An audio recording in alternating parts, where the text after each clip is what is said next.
Orihuela, vista desde el Puente de Rusia. Llegamos al Puente de Rusia para seguir aprendiendo la historia de la ciudad de Orihuela. Antonio Mazón, hola, ¿qué tal? Muy buenas. Buenos días, Alfonso. Vamos allá.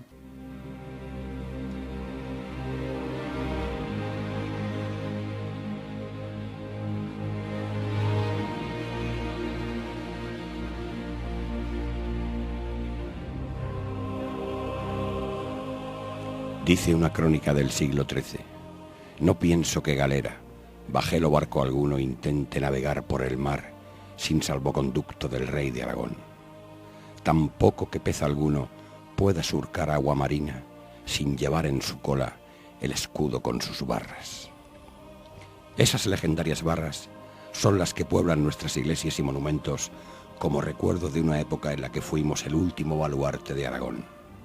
Un humilde condado habitado por pastores que consiguió liderar un reino.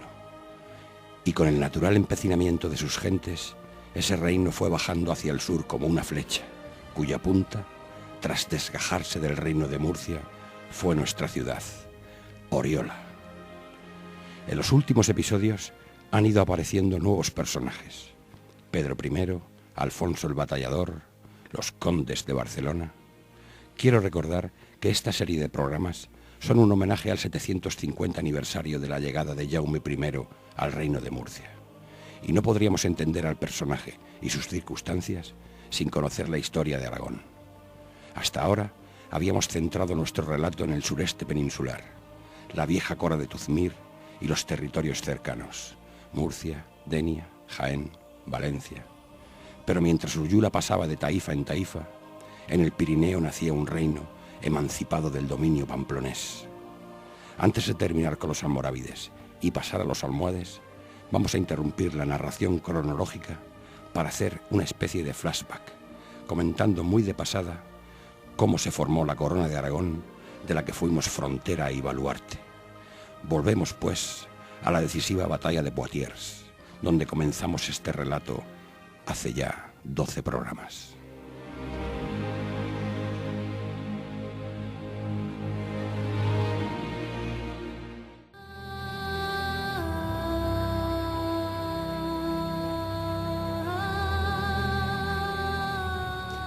En el año 732, la fulminante invasión musulmana fue detenida cerca de París por Carlos Martel, el caudillo militar abuelo de Carlomagno. Tras aquella trascendental victoria, los francos emplearon casi medio siglo en expulsar a los invasores al otro lado de los Pirineos. Pero eso no impedía las frecuentes incursiones de saqueo. Para asegurar la frontera sur, los francos debían penetrar en la Hispania musulmana, y dicen que la ocasión la pintan calva. En el año 777, el gobernador musulmán de Zaragoza encabezó una embajada que se presentó ante Carlomagno con una tentadora oferta. La marca superior de Al-Ándalus, en plena revuelta contra el primer Abderramán, se ponía bajo su obediencia a cambio de protección. El rey de los francos no se lo pensó dos veces. La dimensión del ejército que movilizó demuestra que su objetivo era algo más que un simple apoyo a los sublevados. Era una conquista en toda regla.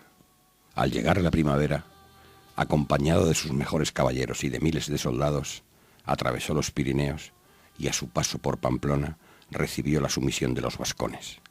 Desde allí solo tenían que seguir la antigua vía romana que unía Pamplona con Zaragoza.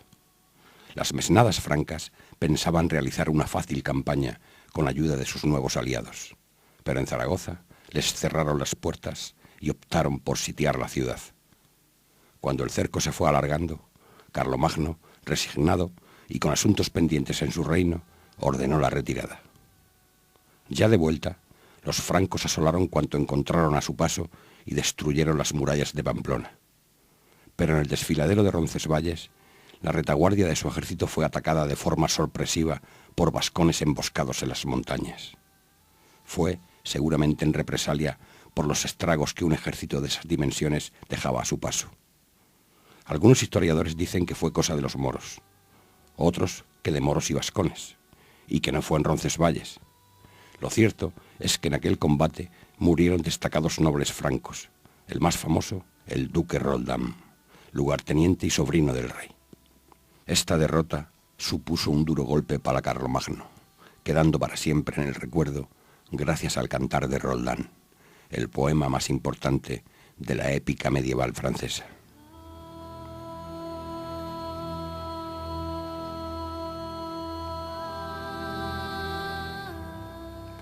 Tras aquella dolorosa experiencia, los francos cambiaron de estrategia. Durante más de 20 años fueron avanzando palmo a palmo, siguiendo el litoral mediterráneo a través de las calzadas romanas, arrebatando pedazos de terreno a los musulmanes y organizándolos políticamente en condados, como el resto del imperio carolingio. Estos núcleos quedaban a cargo de un conde o jefe militar nombrado y controlado por los francos.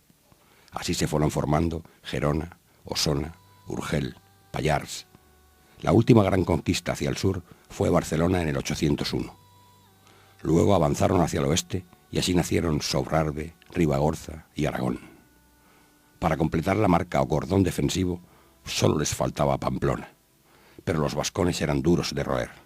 Los moros decían de ellos que eran masas desarrapadas e incivilizadas que atacaban en manadas, como bestias de carga. Sublevados constantemente, los vascones nunca llegaron a estar completamente sometidos. El primer Abderramán logró conquistar Pamplona, pero en el 799 los vascones mataron al gobernador musulmán y se colocaron bajo la protección de Carlomagno. Así, a comienzos del siglo IX, los francos controlaban toda la frontera al otro lado de los Pirineos. Aragón, Sobrarbe, Ribagorza y todos los futuros condados catalanes eran gobernados por condes francos o impuestos por los francos. El primer conde de Aragón se cita indistintamente como Oriol o Aureolo, nombres curiosamente muy parecidos a los de nuestra ciudad, Aurariola para los godos, Oriola para los aragoneses. En el 812, los francos sometieron a la levantisca Pamplona, y 12 años después enviaron una nueva expedición con el mismo propósito. Pero esta vez fueron derrotados por un conde llamado Íñigo Arista, que fue proclamado rey, naciendo así el reino de Pamplona. Tras esta derrota, se desató una sublevación general contra los francos en los condados de la Marca Hispánica. A diferencia del resultado de los territorios del oeste, los condados catalanes fueron duramente reprimidos, sustituyendo a todos sus condes autóctonos por caballeros puramente francos.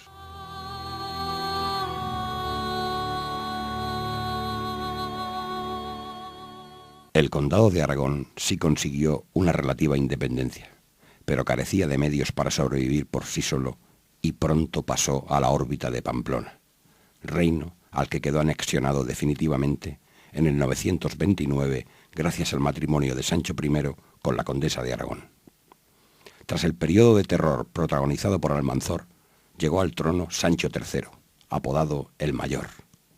Coincidiendo con la descomposición del califato, el tercer Sancho se convirtió en el rey cristiano más poderoso de toda la península, acuñando moneda con el título de imperator. Pero de acuerdo con el derecho pamplonés, a su muerte dividió sus posesiones. Dejó el reino de Pamplona a García, su hijo primogénito, el condado de Castilla a Fernando. Gonzalo recibió Sobrarbe y Ribagorza, y por último, Ramiro, hijo natural, recibió el condado de Aragón. Cada hermano comenzó a actuar como régulo, es decir, como hijo del rey. Los dos reinos que se crearon a partir de esta herencia, Castilla y Aragón, con el paso de los siglos se unieron para conquistar medio mundo. Es muy posible que de no haberse producido esta división, la historia de España habría cambiado completamente. En el 1045, Gonzalo falleció asesinado y Ramiro se anexionó Sobrarbe y Ribagorza, fundiendo los tres territorios en el nuevo reino de Aragón. De Ramiro I, de sus descendientes y de nuestra corona de Aragón, seguiremos hablando la semana que viene.